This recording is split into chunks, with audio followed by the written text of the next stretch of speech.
ఇప్పటికే చచ్చిపోతున్నాడు బాలకృష్ణ. పవన్ కళ్యాణ్ ఉప ముఖ్యమంత్రిగా హెలికాప్టర్లో విమానాల్లో తిరుగుతాం, వాళ్ళ బావ వంగి నమస్కారాలు పెడతాం,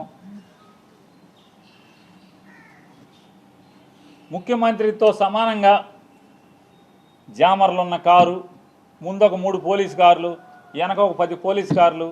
అసలు మామూలుగా పవన్ కళ్యాణ్ కారు దిగంగానే వాళ్ళ బావ కన్నా ఎక్కువగా ఓ 25 మంది పోలీసులు చుట్టూ సఫారీలు వేసుకుని తుపాకులు ఇచ్చుకుని ఒక 25 మంది పోలీసులు.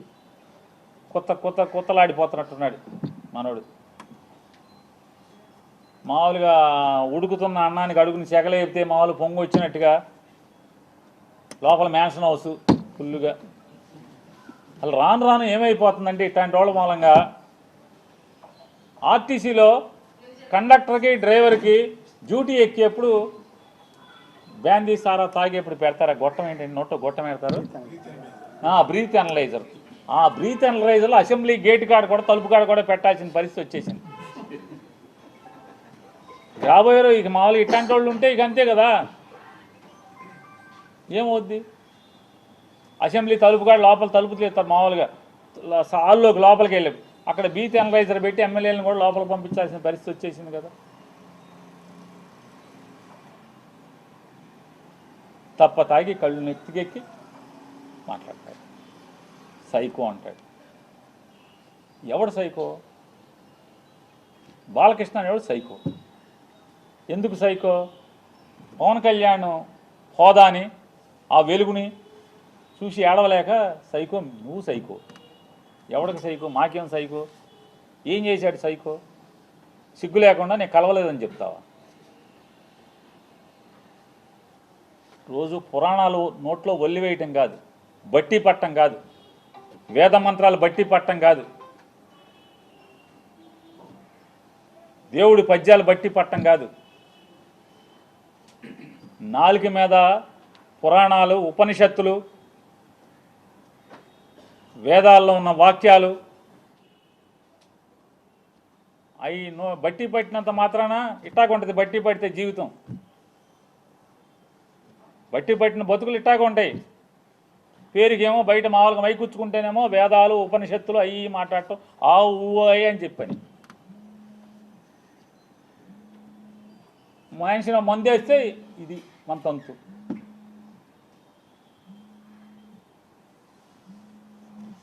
కామినేని శ్రీనివాస్ చిరంజీవిని పొగుడుతున్నాడు. ఆకాశానికి చెబుతున్నాడు చిరంజీవిని. చిరంజీవి ముఖ్యమంత్రిని రంకెలేస్తే జగన్ బయటికి పరిగెత్తుకొచ్చాడు అని ఆకాశాన్ని లేపితే ఈయన ఉండబట్టలేకపోయాడు. లేచిపోయి వెంటనే కామినేని శ్రీనివాస్ గారు సైకో అప్పుడు వచ్చారు కదా సినిమా వాళ్ళు అది ఇదని. సాక్షాత్తు బాలకృష్ణ నాతో ఫోన్లో మాట్లాడాడు, నాతో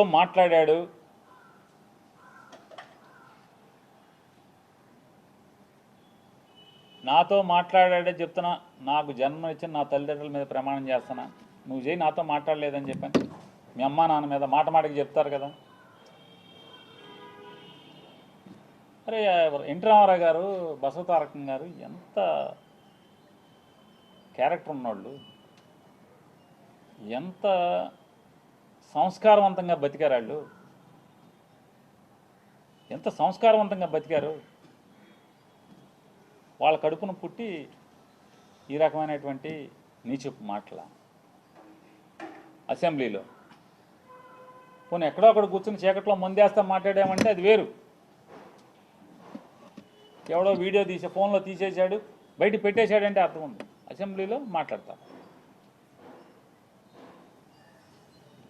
నన్ను అడిగావు బాలకృష్ణ, నన్ను అడిగావు ఫోన్ చేసి జగన్మోహన్ రెడ్డి గారితో అపాయింట్మెంట్ ఇచ్చు నేను వచ్చి కలుస్తానని చెప్పాను.